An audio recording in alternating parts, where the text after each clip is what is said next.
Hello, good morning, जोहार। मैं राजू और आप देख रहे हैं 24 झारखंड न्यूज। चलिए जानते हैं झारखंड की आज की 25 मुख्य बड़ी खबरों को।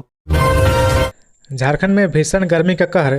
केजी से 12वीं तक की कक्षाएं 15 जून तक बंद रहेंगी। झारखंड में भीषण गर्मी का कहर जारी है। गर्मी के प्रकोप को देखते हुए झारखंड सरकार ने केजी से 12वीं तक की कक्षाएं बंद करने का फैसला किया है। 12 जून से 15 जून तक सभी कोटि प्राइवेट और सरकारी के स्कूल बंद किए गए हैं। दरअसल झारखंड में इन दिनों लू चल रही है। दिन में बाहर निकलना मुश्किल हो गया है। बच्चों को स्कूल आने जाने में परेशानी हो रही है। इसी को देखते हुए राज्य के सभी सरकारी और प्राइवेट स्कूलों को 12 जून से 15 जून तक के लिए बंद किया गया है। इससे पहले 9 जून से 15 जून तक स्कूल के समय में बदलाव किया गया था, लेकिन गर्मी की तपिश कम होने का नाम नहीं ले रही थी। इसलिए अब उस आदेश को वापस लेकर स्कूलों को बंद कर दिया गया है। आदेश में यह भी कहा गया कि 15 जून के बाद फिर से स्कूल अपने पहले के समय पर चलेगी। आपको बता दें कि आपने पिछले आदेश में सरकार ने स्कूलों को सुबह 7 बजे से 11:30 बजे तक चलाने को कहा था। अब इसे वापस लेकर स्कूलों को बंद कर दिया गया है, लेकिन 15 जून के बाद वापस कक्षाएं सुबह 7 बजे से 11:30 बजे तक चलेगी। भीषण गर्मी और तपती धूप में स्कूल आने से बच्चों की सेहत में बुरा असर पड़ रहा है। उन्हें कमजोरी की वजह से चक्कर, लू लगना, उल्टियां आदि की समस्याएं हो रही थी, लेकिन सरकार के इस निर्णय से बच्चों को अभिभावकों ने राहत की सांस ली है। सीएम चंपई सोरेन ने कहा, अवैध माइनिंग से खराब हो रही राज्य की छवि अधिकारी हर हाल में रोके। लॉ एंड ऑर्डर को लेकर की गई एक उच्च स्तरीय मीटिंग में मंगलवार को सीएम चंपई सोरेन ने अधिकारियों को निर्देश दिया कि अवैध माइनिंग से राज्य की छवि खराब हो रही है, इसे हर हाल में रोकना सुनिश्चित करे। उन्होंने कहा कि बिना चालान के माइनिंग की ढुलाई करने वाले वाहन मालिकों पर कानूनी कार्रवाई करे। सीएम ने आगे कहा, जहां लीज दे वहीं खनन हो, यह सुनिश्चित किया जाए। आवंटित भूमि के अलावा अन्य आसपास की भूमि पर खनन कार्य नहीं चलना चाहिए। अगर कहीं ऐसा होता है तो जांच कर खनन कंपनियों पर कार्रवाई करे। सीएम चंपई ने आगे कहा कि सभी जिलों के उपयुक्त पंचायत वाले बालू घाटों को चिन्हित कर उनकी संख्या बढ़ाएं। बालू की उपलब्धता सुनिश्चित रखने के लिए पहल करें। अवैध बालू उठाव पर हर हाल में नियंत्रण करे। सीएम ने कहा कि राज्य में पंजाब, हरियाणा से शराब की खेप के आने और अवैध शराब की बिक्री से सरकार को राजस्व का नुकसान हो रहा है। अवैध शराब की बिक्री को नियंत्रित करने के लिए सभी समुचित कदम उठाए। सीएम ने आगे कहा कि राज्य के ग्रामीण इलाकों में लोगों को अफीम की खेती में मदद करने वाले बाहरी तत्वों और इसकी खेती करने वाले की पहचान की जाए। कहा कि अफीम को बाजार तक पहुंचाने वालों को चिन्हित कर उनके खिलाफ कार्रवाई करे। चंपई ने कहा कि अफीम की खेती पर रोक लगाना सरकार की विशेष प्राथमिकताओं में शामिल है। सीएम ने इस बात की चिंता जाहिर की और राज्य के कई शहरों में स्कूल, कॉलेजों के आसपास ड्रग्स की अवैध बिक्री के मामले लगातार सामने आ रहे हैं। ऐसे में अवैध मादक पदार्थों और उसकी तस्करी करने वालों के खिलाफ अभियान चलाकर कड़ी कार्रवाई सुनिश्चित किया जाए। झारखंड में 14 जून तक लू का अलर्ट, झुलसाएगी गर्म हवा, जानिए कब मानसून देगा दस्तक। झारखंड पर भीषण गर्मी से लोगों को काफी परेशानियों का सामना करना पड़ रहा है। ऐसे में लोगों का सड़कों पर निकलना दुभर हो गया है। हवाएं जनता से लेकर जानवरों तक के लिए मुसीबत साबित हो रही। लोग मानसून के इंतजार कर रहे हैं। ऐसे में मौसम विभाग की ओर से बताया गया कि फेवरेबल कंडीशन नहीं मिलने के कारण मानसून सिलीगुड़ी, सिक्किम में आकर रुक गया है, वहां से आगे बढ़ नहीं पा रही। ऐसे में 14 जून तक लू को लेकर ऑरेंज अलर्ट जारी किया गया है। लोगों को अभी गर्मी और झुलसाएगी। गौरतलब है कि झारखंड में मानसून की एंट्री 13 जून को होनी थी। पहले जिस हिसाब से मानसून आगे बढ़ रहा था, तय इस समय से 2 दिन पहले तक मानसून केरल में दस्तक दी थी, वह तेजी से आगे बढ़ रहा था। ऐसे में संभावना जताई जा रही थी कि तय समय तक मानसून झारखंड में दस्तक दे देगा, लेकिन अब संभावना यह है कि 2-4 दिनों देर से ही मानसून का प्रवेश राज्य में होगा। खबरों में आगे बढ़ने से पहले अगर अभी तक आपने इस चैनल को सब्सक्राइब नहीं किया तो प्लीज सब्सक्राइब कर ले, जिससे झारखंड की हर छोटी सी बड़ी खबर की अपडेट आप तक पहुंचता रहे। झारखंड सचिवालय सेवा संघ के 600 पदाधिकारियों ने किया मौन प्रदर्शन। झारखंड सचिवालय सेवा के पदाधिकारियों ने झारखंड सचिवालय सेवा संघ के अपहरण पर प्रोजेक्ट भवन में एक मौन प्रदर्शन किया गया। प्रदर्शन में सचिवालय सेवा के लगभग 600 पदाधिकारी तख्तियों और बैनर के साथ शामिल हुए। सचिवालय सेवा संघ की मांग की गई कि झारखंड सचिवालय सेवा के संयुक्त सचिव, उप सचिव के पद सृजन किया जाए। कार्मिक विभाग की संकल्प संख्या 3286 को लागू किया जाए। रिक्त पदों को शीघ्र प्रोन्नति और नियुक्ति के माध्यम से भरा जाए। इसे लेकर संघ ने सरकार के समक्ष कई बार अनुरोध किया है, लेकिन इस पर ध्यान नहीं दिया गया है। प्रदर्शन में शामिल अधिकारियों ने कहा कि सरकार द्वारा इस दिशा में कोई कार्रवाई नहीं किए जाने के कारण बाध्य होकर संघ ने आंदोलन का रुख अख्तियार किया है।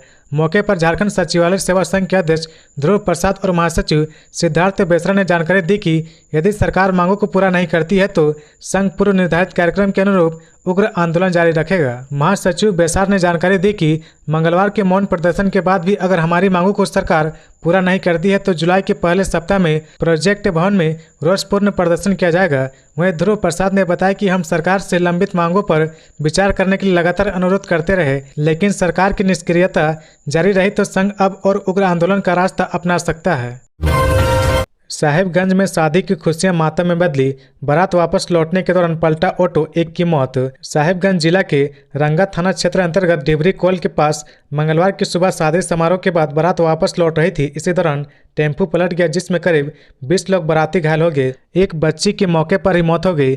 जानकारी के अनुसार रंगा थाना क्षेत्र के चमड़ा पहाड़ के पहाड़िया समुदाय की एक लड़की की शादी थी। बारात तालझरी प्रखंड के महाराजपुर कल्दी भिट्ठा पहाड़ से रविवार को 4 टेम्पू से आई थी। शादी संपन्न होने के बाद सभी बाराती टेम्पू से वापस लौट रहे थे। इसी दौरान ढिबरी कोलवा झूमर बात के बीच पहाड़ी ढलान पर एक टेम्पो चालक ने गाड़ी से अपना नियंत्रण खो दिया और टेम्पो पलट गया। उक्त दुर्घटना में टेम्पो में सवार सभी बाराती घायल हो गए। घायलों की संख्या 20 बताई जा रही। इस दुर्घटना की जानकारी स्थानीय ग्रामीणों और राहगीरों ने नजदीकी अस्पताल और 108 पर फोन कर दी। ग्रामीणों की मदद से एम्बुलेंस बुलाई गई और घायलों को CHC बरहरवा पहुंचाया गया। बरहरवा में सभी घायलों का प्राथमिक उपचार किया गया। इधर मामले की जानकारी मिलने के बाद रंगा थाना प्रभारी अरुण कुमार घटनास्थल पर पहुंचे और घायलों की मदद की। सड़क दुर्घटना की जानकारी मिलते ही CHC प्रभारी डॉक्टर PK संथालिया, डॉक्टर सरिता टुडू और सभी स्वास्थ्यकर्मी तैयार हो गए। वहीं CHC परिसर में स्थित तीनों एम्बुलेंस को घायलों को लाने के लिए भेज दिया गया।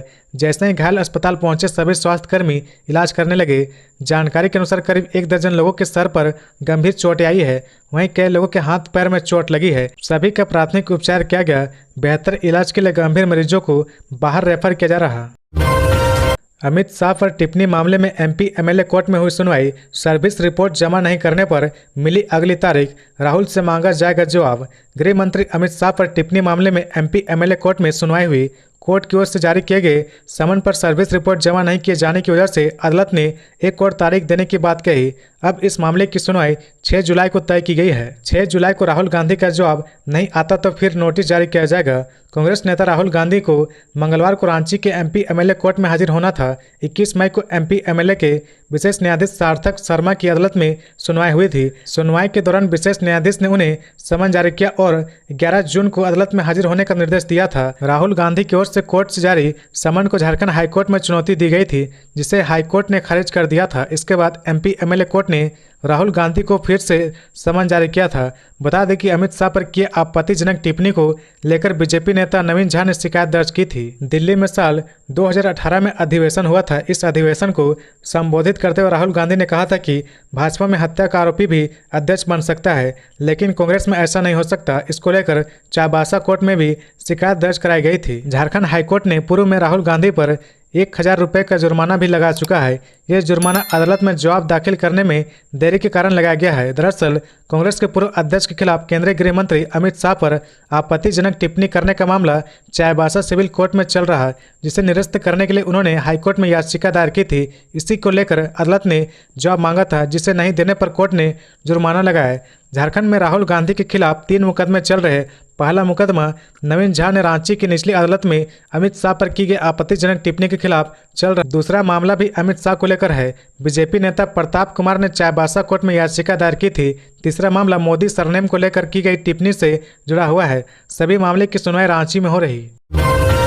CM चंपई सोरेन ने की विधि व्यवस्था को लेकर बैठक, कहा बेदखल आदिवासियों को जमीन पर कब्जा दिलाएं। CM चंपई सोरेन ने विधि व्यवस्था को लेकर मंगलवार को हुई उच्च स्तरीय बैठक में कहा कि बेदखल हो चुके आदिवासियों को उनकी जमीन पर शीघ्र कब्जा दिलाएं। CM ने कहा कि अनुसूचित जनजाति से जुड़े जमीन के उन वादों में आदिवासियों को जमीन पर दखल दिलाना सुनिश्चित करे जिसमें कोर्ट की डिग्री हो चुकी है। साथ ही उन्होंने कहा कि ST/SC एक्ट के तहत दर्ज मामलों का निष्पादन प्राथमिकता के आधार पर जल्द से जल्द सुनिश्चित करे। इसके तहत दर्ज मामले पेंडिंग नहीं रहे, इस पर विशेष ध्यान देने की जरूरत है। अफसर इसकी मॉनिटरिंग पूरी गंभीरता के साथ करे। बैठक में CM चंपई ने अधिकारियों से कहा कि उग्रवादी घटनाओं में जो जवान शहीद हुए उनके आश्रितों को सरकार की ओर से दिए जाने वाले सभी लाभ यथा संभव दिलाना सुनिश्चित करे। उन्होंने आगे कहा कि नक्सल प्रभावित इलाकों में पुलिस कैंप की वजह से लोगों को किसी तरह की परेशानी नहीं हो, इसका पूरा ख्याल रखा जाए।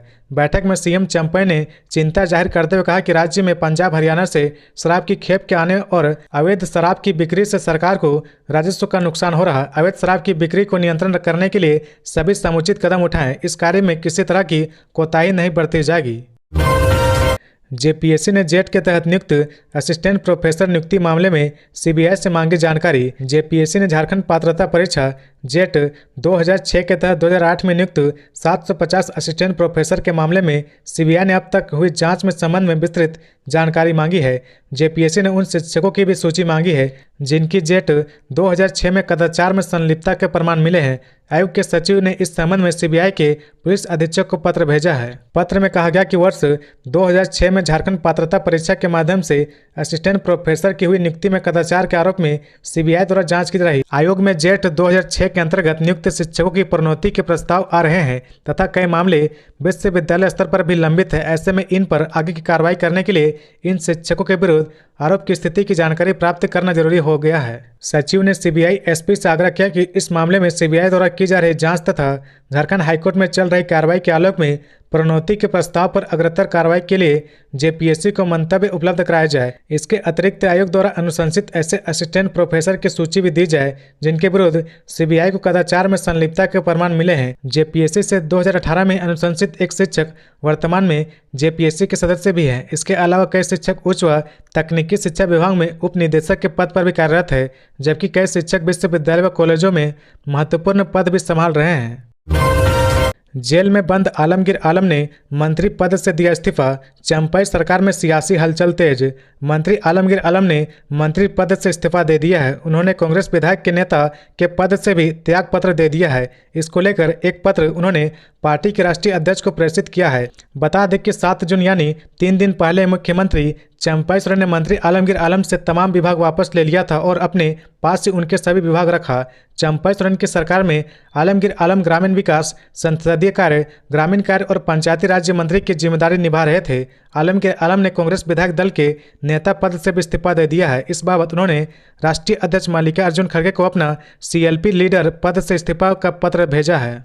वहीं कांग्रेस विधायक दल के नेता पद से भी इस्तीफा देने की पुष्टि झारखंड प्रदेश कांग्रेस कमेटी के अध्यक्ष राजेश ठाकुर ने कर दी है। आलमगीर आलम के पुत्र तनवीर आलम ने मंत्री से इस्तीफा की पुष्टि की है। तनवीर आलम ने बताया कि जेल मैनुअल के हिसाब से जेल प्रशासन के माध्यम से उन्होंने अपना त्यागपत्र मुख्यमंत्री चंपई सोरेन को दिया है। गौरतलब है कि 15 मई को ईडी ने किया था मंत्री आलमगीर आलम को गिरफ्तार। ईडी ने पूछताछ के बाद ग्रामीण विकास मंत्री आलमगीर आलम को 15 मई को गिरफ्तार कर लिया था। उनके ओएसडी संजीव लाल और उनके नौकर के घर छापेमारी के दौरान ईडी की टीम को भारी मात्रा में कैश बरामद हुआ था। इससे पहले 6 मई को ईडी ने मंत्री आलमगीर आलम के निजी सचिव संजीव लाल के घरेलू नौकर जहांगीर आलम के घर छापेमारी में करीब 35 करोड़ रुपए बरामद किए थे। इस छापेमारी के बाद संजीव लाल और जहांगीर आलम की भी गिरफ्तारी हुई थी। ईडी ने इस जांच में कई गड़बड़ियां पकड़ी है, जिसमें टेंडर मैनेज करने से लेकर कमीशन तक के खेल में मंत्री आलमगीर आलम की संलिप्तता बताई जा रही। हालांकि मंत्री पूरे मामले में खुद को निर्दोष बता रहे हैं। जेपीएससी मुख्य परीक्षा के लिए 14 जून तक आवेदन कर सकेंगे अभ्यर्थी। 22 जून को 11वीं जेपीएससी सिविल सेवा की मुख्य परीक्षा प्रस्तावित है। इस बीच आयोग ने एक बड़ा ऐलान किया है। जेपीएससी ने कहा कि प्रीलिम्स परीक्षा में पास जिन अभ्यर्थियों ने अभी तक मुख्य परीक्षा के लिए आवेदन नहीं किया है, उनको ऑनलाइन आवेदन जमा करने के लिए और 3 दिनों का मोहलत दी जाती है। जेपीएससी ने कहा कि अब अभ्यर्थी 14 जून तक जेपीएससी के आधिकारिक वेबसाइट पर जाकर ऑनलाइन आवेदन जमा कर सकते हैं। आयोग ने कहा कि अभ्यर्थियों की ओर से तकनीकी खामियों की वजह से लगातार की जा रही मांग को लेकर यह फैसला लिया गया है। ऑनलाइन आवेदन की डाउनलोड प्रति एवं ऑनलाइन आवेदन में की गई प्रविष्टि के अनुरूप वांछित प्रमाण पत्रों के स्पष्ट एवं पठनीय 100 अभिप्रमाणित छाया प्रति आयोग कार्यालय में दिनांक 14 जून 2024 के अपराह्न 5 बजे तक अनिवार्य रूप से परीक्षा नियंत्रक झारखंड लोक सेवा आयोग सर्कुलर रोड रांची के पते पर हाथों हाथ जमा करना एवं आयोग कार्यालय से प्राप्त रसीद प्राप्त करना सुनिश्चित करेंगे। झारखंड कांग्रेस के नेताओं ने मल्लिकार्जुन खड़गे से की मुलाकात, राजनीतिक परिस्थितियों की दी जानकारी। झारखंड प्रदेश कांग्रेस प्रभारी गुलाम अहमद मीर के नेतृत्व में प्रदेश कांग्रेस अध्यक्ष राजेश ठाकुर समेत कई वरीय नेताओं ने कांग्रेस के राष्ट्रीय अध्यक्ष मल्लिकार्जुन खड़गे से मुलाकात की। इस दौरान उन्हें झारखंड लोकसभा चुनाव के रिजल्ट समेत वर्तमान राजनीतिक परिस्थितियों से अवगत कराया। 12 जून को लोकसभा चुनाव में जीत हार की समीक्षा बैठक की भी जानकारी दी गई। इसके साथ ही उन्हें बताया गया कि पार्टी अभी से विधानसभा चुनाव की तैयारी में जुट गई है ताकि बेहतर प्रदर्शन किया जा सके। झारखंड कांग्रेस प्रभारी गुलाम अहमद मीर ने मल्लिका अर्जुन खड़गे को बताया कि लोकसभा चुनाव 2024 के रिजल्ट के साथ ही झारखंड में विधानसभा चुनाव की तैयारी के लिए संगठन सक्रिय हो गया है। झारखंड में संगठन की मजबूती के लिए हर प्रयास किया जा रहा और आगामी चुनाव तक संगठन पूरी तरह चुस्त दुरुस्त रहेगा। झारखंड कांग्रेस अध्यक्ष राजेश ठाकुर ने कहा कि लोकसभा चुनाव 2024 में जनता ने हमारा नेतृत्व किया है और हमें सफलता दिलाई है। आगे भी हम बेहतर रिजल्ट के लिए संघर्ष करेंगे। झारखंड की जनता पूरी तरह से हमारे साथ है और इन 5 वर्षों में गठबंधन की सरकार ने विपरीत परिस्थितियों के बाद भी जनता के हित में बेहतर फैसले लेकर उनके जीवन स्तर में सुधार का प्रयास किया है। वे समय समय पर अपने घोषणा पत्र की समीक्षा करते हैं और घोषणा पत्र में किए वादों के अनुसार जनहित के फैसलों को लागू कर उनकी निगरानी करते हैं। झारखंड कांग्रेस के प्रदेश अध्यक्ष ने कहा कि सरना धर्म कोड, ओबीसी आरक्षण, रोजगार, किसानों की ऋण माफी, पुरानी पेंशन व्यवस्था को लागू करने जैसी घोषणाएं हमारी सरकार ने पूरे किए हैं, लेकिन कुछ बिलों को केंद्र सरकार के स्तर पर लंबित रखा गया है। इसे लेकर हमारा संघर्ष जारी है और हम झारखंड के नए और गंभीर मुद्दों के साथ जनता के बीच आएंगे। हेमंत सोरेन की याचिका पर हाईकोर्ट में अब 12 जून को होगी सुनवाई। झारखंड के पूर्व मुख्यमंत्री हेमंत सोरेन की याचिका पर झारखंड हाईकोर्ट में सुनवाई पूरी हो गई। हेमंत सोरेन की जमानत याचिका पर हाईकोर्ट के न्यायाधीश जस्टिस रंगन मुखोपाध्याय की कोर्ट में सुनवाई हुई। ईडी ने सोमवार को अदालत में जवाब दाखिल कर दिया। वहीं कपिल सिब्बल ने ईडी की जांच व सबूतों पर सवाल उठाए। बता दें कि कल्पना सोरेन भी सुनवाई के दौरान कोर्ट रूम में मौजूद थी। हेमंत सोरेन की ओर से कपिल सिब्बल ने 1 घंटे से ज़्यादा समय तक बहस की।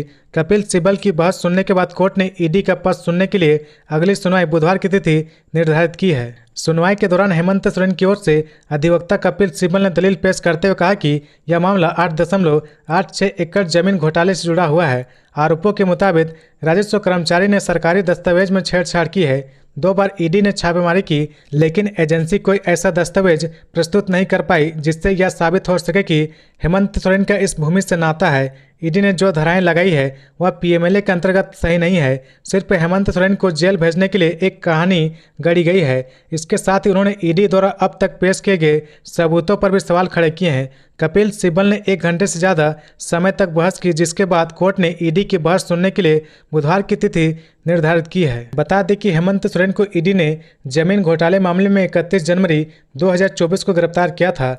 गौरतलब है कि पिछली सुनवाई यानी 28 मई को ईडी ने जवाब दाखिल करने के लिए अदालत से समय की मांग की थी, जिसे सोमवार को ईडी ने दाखिल किया। कोर्ट में जमानत अर्जी पर हाईकोर्ट के न्यायमूर्ति रंजन मुखोपाध्याय की कोर्ट में सुनवाई हुई। हेमंत सोरेन की ओर से वरीय अधिवक्ता कपिल सिब्बल ने कोर्ट में पेश हुए। उन्होंने अपने दलील में कहा कि बड़गई अंचल की 8.86 एकड़ जमीन भूमिहार जाति की है, जिसे ट्रांसफर नहीं किया जा सकता। इसका मालिकाना हक उनके पास नहीं है और इस पर उनके कब्जे की बात भी गलत है। ईडी के पास इस संबंध में कोई दस्तावेज भी नहीं है।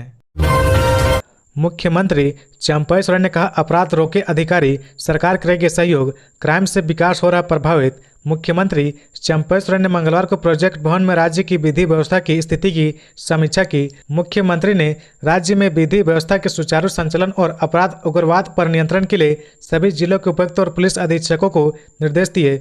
मुख्यमंत्री ने कहा कि राज्य की बेहतर विधि व्यवस्था से प्रदेश की बेहतर छवि बनती है। इससे विकास को नया आयाम मिलता है। यह राज्य की दशा और दिशा भी तय करता है। यही वजह है कि कानून व्यवस्था को मजबूत करना सरकार की विशेष प्राथमिकता है। उन्होंने कहा कि आप सभी के सहयोग से विधि व्यवस्था का बेहतर संधारण संभव है। मुख्यमंत्री ने कहा कि झारखंड राज्य में काफ़ी विविधताएं हैं। कहीं जंगल झाड़ तो कहीं खदान, कुछ इलाकों में उद्योग की बहुलता तो कहीं लोग कृषि पर निर्भर हैं। इसी तरह यहाँ की परिस्थितियों के अनुरूप अपराध में भी काफ़ी विविधताएं हैं। नित्य अपराध के स्वरूप में भी परिवर्तन आ रहा है। ऐसे में पुलिस की चुनौती भी बढ़ जाती है। ऐसे में अपराध को नियंत्रण करने में आपकी कार्यशैली और मजबूत सूचना तंत्र काफ़ी कारगर साबित होगा। उन्होंने कहा कि अपराध के वर्तमान चुनौतियों से निपटने के साथ भविष्य की चुनौतियों से निपटने की रणनीति भी बनाएं। मुख्यमंत्री ने कहा कि किसी भी जिले में डीसी और एसपी के बीच बेहतर समन्वय से ही कानून एवं व्यवस्था तथा अपराध नियंत्रण को मजबूती मिलती है। उन्होंने कहा कि डीसी और एसपी के बेहतर कोऑर्डिनेशन से बेहतर नतीजे आते हैं। इससे विकास को गति मिलती है। मुख्यमंत्री ने विश्वास जताया कि राज्य के तमाम अधिकारी अपनी बेहतर कार्यशैली से विधि व्यवस्था और अन्य सभी मामलों में बेहतर नतीजे देंगे। मुख्यमंत्री ने भरोसा दिलाया कि कानून व्यवस्था बनाए रखने के लिए जो भी संसाधन और जरूरतें होगी उससे सरकार पूरा करेगी। बीडीओ ने सुधारी नगरीय सीओ की गलती, निक्कू कुमार को मिली नौकरी। नगरीय सीओ ने भारतीय रेलवे के ग्रुप डी में नौकरी मिले निक्कू कुमार के आचरण प्रमाण पत्र में साइन के बावजूद त्रुटि छोड़ दी थी। इससे युवक के भविष्य पर संशय के बादल छा गए थे। सोमवार को नगरी की बीडीओ अंजलि भगत ने नए सिरे से उसका आचरण प्रमाण पत्र देते हुए उसे आद्रता मंडल में नियुक्ति के लिए भेजा। इसके साथ ही निक्कू कुमार ने सभी कागजात को जमा करते हुए ग्रुप डी की नौकरी में अपना योगदान दिया। निक्कू कुमार ने बताया कि सीओ राकेश कुमार श्रीवास्तव ने उसे धमकी भी दी थी। निक्कू के अनुसार 8 जून को जब वह आद्रा मंडल कार्यालय में योगदान के लिए गया तब कागजात की जांच की गई। आचरण प्रमाण पत्र के एक कॉलम में नील शून्य लिखा हुआ था। इसके बाद अधिकारी ने इसमें सुधार करने की बात कहते हुए 10 जून तक कागजात जमा करने की बात कही। बाद में बीडीओ ने आचरण पत्र में सुधार किया।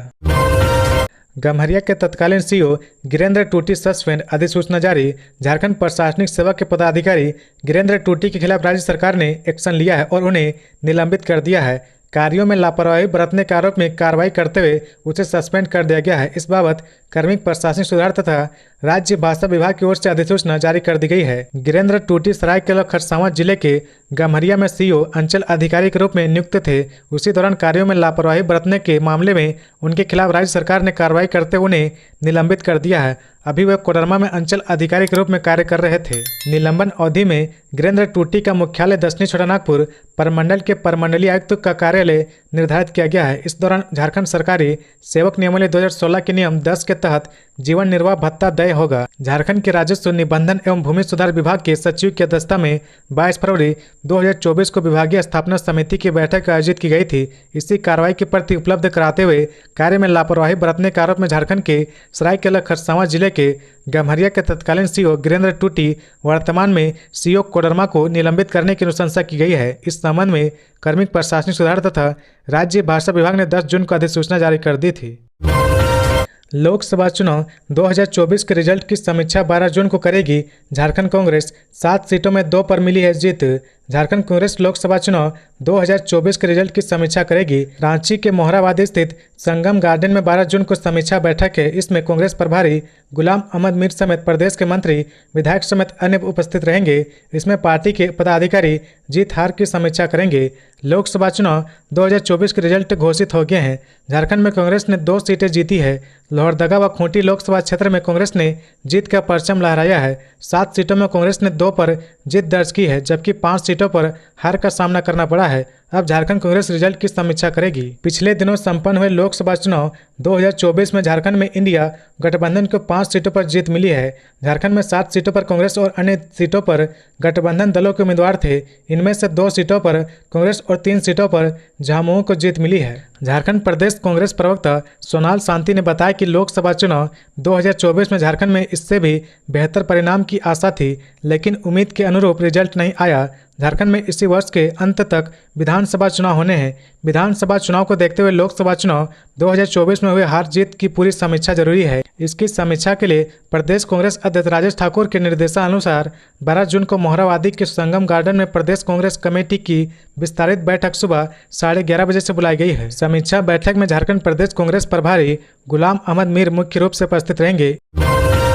गढ़वा पलामू में ऑरेंज अलर्ट तो लातेहार हजारीबाग में येलो अलर्ट। डाल्टनगंज का तापमान पहुंचा 45 डिग्री। झारखंड में 15 जून के बाद होगी मानसून की एंट्री। झारखंड में फिलहाल गर्मी से राहत मिलती नहीं दिख रही। राज्य में आज फिर ऑरेंज और येलो अलर्ट जारी किया गया। जिन इलाकों में ऑरेंज अलर्ट जारी किया गया है उसमें गढ़वा, पलामू, चतरा, देवघर, जामताड़ा और दुमका का इलाका शामिल है। वहीं लातेहार, लोहरदगा, हजारीबाग, कोडरमा, गिरिडीह, धनबाद, बोकारो, रामगढ़, रांची, सिमडेगा, पूर्वी और पश्चिमी सिंहभूम, गुमला, खूंटी और सरायकेला खरसावां में हीट वेव को लेकर येलो अलर्ट जारी किया गया है। वहीं डाल्टनगंज का पारा 45 डिग्री तक पहुंच गया है। मौसम विभाग के मुताबिक 15 जून के बाद ही मानसून की एंट्री होगी। मौसम विभाग ने आज राज्य के पश्चिमी हिस्से में गर्जन के साथ बारिश की संभावना जाहिर की है। राजधानी रांची में कल देर शाम मौसम में थोड़ा बदलाव देखा गया। रांची के कुछ इलाकों में हल्की बारिश हुई, लेकिन राज्य के ज्यादातर हिस्सों में इस बारिश का कोई असर नहीं पड़ा। राज्य में अभी 14 जून तक मौसम विभाग ने 2 तरह के अलर्ट के साथ साथ हीट वेव, वहीं 14 जून को राज्य के उत्तर पूर्वी और मध्य भाग में बारिश की संभावना जाहिर की है। 14 जून के बाद राज्य में प्री मानसून का असर दिख सकता है। लोहरदगा में देखते ही देखते धो धोकर जल गए दर्जनों वाहन, सब कुछ जलकर राख। महज कुछ ही मिनटों के भीतर दर्जनों वाहन देखते देखते धो धोकर जलकर राख हो गए। अग्निशमन विभाग के 3 वाहनों की सहायता से आग पर काबू पाने का प्रयास किया गया। जब तक आग पर काबू पाया जाता तब तक दर्जनों वाहन जल चुके थे। आग का यह भयावह मंजर हर किसी को हैरान कर रहा था। पुलिस प्रशासन और अग्निशमन विभाग की टीम ने आग का नियंत्रण को लेकर अभियान चलाया। पुलिस पिकेट में खड़े वाहनों में आग कैसे लगी या किसी को पता नहीं। लोग अंदाजा लगा रहे कि तेज गर्मी की वजह से किसी एक वाहन में पेट्रोल टैंक में आग लग गई होगी, जिससे आग चारों ओर फैल गई। जब आग लगी तो वहां पर दर्जनों वाहन खड़े थे, जिसमें tractor, truck, car, motorcycle, auto आदि शामिल थे। आग लगने की इस घटना में एक ट्रैक्टर, 40 से अधिक मोटरसाइकिल, आधा दर्जन ऑटो जलकर राख हो गए। हालांकि आग लगने के कारण हुए नुकसान का सही से अंदाजा फिलहाल लगा पाना मुश्किल। आग पर नियंत्रण पाने को लेकर 2 घंटे तक प्रयास किया गया। यदि आग पर समय से काबू नहीं पाया गया होता तो कई और बड़े वाहन आग की चपेट में आ सकते थे। मौके पर पुलिस प्रशासन के वरीय पदाधिकारी मौजूद रहे।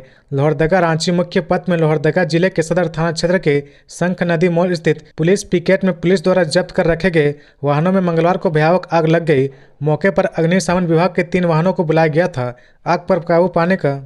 तो ये थी आज की झारखंड की टॉप बड़ी खबरें। इसी तरह झारखंड की हर छोटी सी बड़ी खबर देखने के लिए आप हमारे चैनल 24 झारखंड न्यूज को सब्सक्राइब करके बेल आइकन प्रेस कर ले, जिससे झारखंड की हर छोटी सी बड़ी खबर की अपडेट आप तक पहुंचता रहे। तो आज के लिए बस इतना ही। हमें दीजिए इजाजत, फिर मिलते हैं नेक्स्ट न्यूज में।